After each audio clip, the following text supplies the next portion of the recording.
Hey guys, welcome to race academy. और आज हम बेसिक ऑफ ईडी और टाइप्स ऑफ लाइंस के बारे में जानेंगे। Let's get started. तो इसमें हमारा जो डायमेंशंस होता है, जो हम ईडी में डायमेंशन यूज़ करते हैं, वो सारे के सारे मिलीमीटर्स में होते हैं। मतलब कि हम सेंटीमीटर्स और कोई भी यूज़ नहीं करेंगे, हम सिर्फ मिलीमीटर्स यूज़ करेंगे डायमेंशन लिखने के लिए। उसके बाद नेक्स्ट होता है कि हमें एरो हेड कैसे बनाने का है। तो अब देखिए, ये जो आप एरो हेड आप बनाते थे, देखिए कुछ इस तरह से। ये सब रॉन्ग मेथड है। हम ईडी में कुछ हम एरो हेड कुछ इस तरह से बनाएंगे। देखिए, ये जो आर्क, आधा सा आर्क, डार्क आर्क, और इधर से डार्क आर्क बनाएंगे एरो हेड के लिए। और यही मेथड हम हमेशा ईडी में बनाएंगे और मोस्टली हमेशा यूज़ करेंगे। तो ये करेक्ट मेथड है एरो हेड के लिए। उसके बाद अब हम टाइप्स ऑफ लाइंस के बारे में बात करेंगे। मतलब कि हमें किस कौन कौन सी लाइंस ईडी में जानने की ज़रूरत है। तो इसमें 5 इम्पोर्टेंट लाइन होती है। पहली होती है कंटिन्यूस थिक लाइन। तो ये क्या होती है कि देखिए, ये नॉर्मल स्ट्रेट लाइन रहेगी, बट ये एकदम डार्क रहेगी, मतलब सबसे डार्क रहेगी ये हमारी ये लाइन। और इसको हम विजिबल लाइन भी बोलते हैं। तो हम इसे विजिबल लाइन इसलिए बोलते हैं कि हम नॉर्मली जितने भी विजिबल पार्ट्स होते हैं, या जो हमें मेन जो बनाना होता है, वो हम ये विजिबल लाइन से बनाते हैं। That is continuous thick lines. अभी एक एग्जांपल आप कंसीडर कीजिए कि देखिए कि ये मेरा एक सिलेंडर है, और अभी मुझे इसका अगर फ्रंट व्यू बनाने का है, जो कि सब विजिबल है इजीली।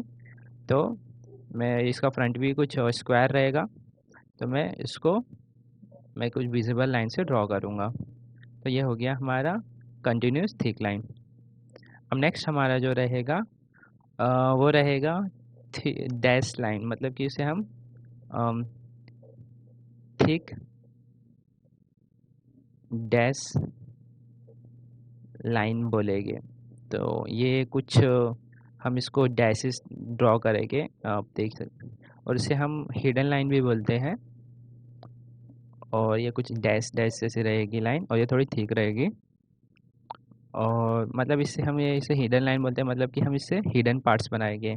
भी एक जैसे आप एग्जांपल कंसिडर कीजिए, ये एक सिलेंडर है, उसके अंदर भी एक सिलेंडर है। मतलब कि 2 सिलेंडर रखा हुआ है, लेकिन अंदर वाला सिलेंडर हमें सामने से दिखेगा नहीं। तो अगर हमें इसका फ्रंट व्यू बनाने का है, तो देखिए, हम पहले तो बाहर का सिलेंडर बनाएंगे विजिबल लाइन से। अब अबे हमें अंदर का सिलेंडर बनाना है, जो कि दिख रहा नहीं लेकिन प्रेजेंट है। तो हम उसे हिडन लाइन से बनाएंगे, देखिए कुछ इस तरह से। तो ये हो गया हमारी थिक डैश लाइन।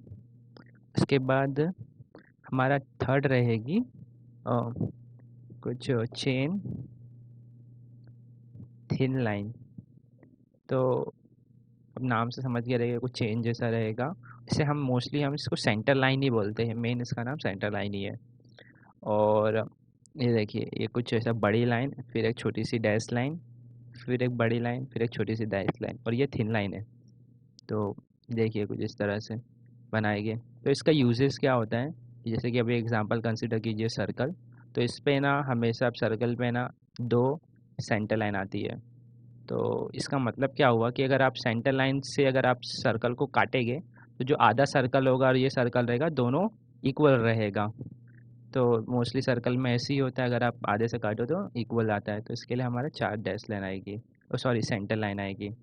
फिर उसके बाद अभी अगर एक और एग्जांपल आप कंसिडर कीजिए, जैसे कि ये स्क्वायर है, और अगर इसको मैं आधे से काटूंगा, तो अगर सेंटर लाइन मतलब ड्रॉ करूंगा आधे से, इसका मतलब है कि आधा और आधा दोनों सेम रहेगा।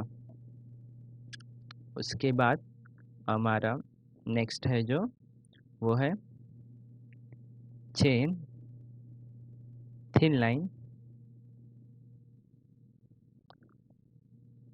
And thick at the end. तो ये क्या है, ये मतलब कि चेन लाइन ही है, हमारे same to same chain line जैसी है। लेकिन इसका जो आगे का एजेस है, मतलब आगे और एंड का पार्ट, वो थिक रहेगा। ऐसा कुछ इस तरह से देखिए, थिक रहेगा। तो इसको हम इसको और एक नाम से हम मोस्टली जानते हैं, जो कि है कटिंग प्लेन लाइन। तो इसका मतलब क्या है कि देखिए, जैसे कि अभी मैं एक अगर स्क्वायर आप कंसिडर कीजिए, तो मैं इसको अगर इस तरह से अगर मैं इस पे कटिंग प्लेन लाइन बनाया, इसका मतलब ये है कि हम इसको आधे से काट रहे हैं। तो इसको नेक्स्ट आपको जो जो भी व्यू बनाना रहेगा उसको काट के बनाना रहेगा, इसके लिए हम इसको सेक्शन लाइन भी बोलते हैं। उसके बाद जो सबसे इम्पोर्टेंट है वो हमारी है जो कंटिन्यूस थिन लाइन। तो ये आप नाम से देख सकते हैं कि कंटिन्यूस थिक लाइन में खाली थिन लिखा हुआ है, इसका मतलब ये है कि ये सेम वही कंटिन्यूस थिक लाइन है, बस ये थोड़ी पतली है। तो देखिए इसको इसको हम डायमेंशन लाइन भी बोलते हैं। और ये जितनी भी जो बाकी सब लाइन है वो छोड़ के अगर आप ये कोई मतलब कि जितना ये छोड़ के जितनी भी और चीज़ आपको बनाना रहेगा वो हम सब कंटिन्यूस थिन लाइन से बनाएंगे। तो जैसे देखिए हम अभी ये देखिए इसको हम ये विजिबल पार्ट है, इसको हम एक्सटेंड करके जो इसका डायमेंशन देंगे वो भी हम कंटिन्यूस थिन लाइन से देंगे। और जो इसको एक्सटेंस कर रहे हैं वो भी हम कंटिन्यूस थिन लाइन से कर रहे हैं। मोस्टली कि हम जितना भी चीज़ है वो हम कंटिन्यूस थिन लाइन से बनाते हैं, जो बाकी सब लाइन का चीज़ें छोड़ के।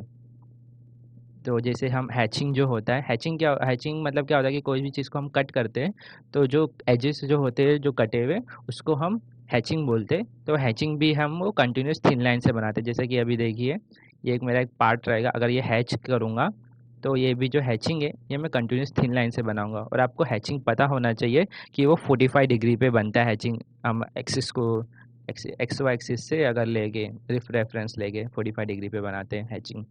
तो ये भी मैं कंटिन्यूस थिन लाइन से बनाऊंगा। और यहाँ तक कि एक्सिस भी मैं कंटिन्यूस थिन लाइन से बनाऊंगा, मतलब कि ऑलमोस्ट मैं हर चीज़ कंटिन्यूस थिन लाइन से बनाऊंगा। तो बस इतना ही। और आप ज़्यादा इन्फॉर्मेशन के लिए आप डिस्क्रिप्शन पे जाके एक फाइल है वो डाउनलोड कर सकते हो, उससे आपको ज़्यादा समझ में आएगा। तो बस, थैंक यू फॉर वॉचिंग।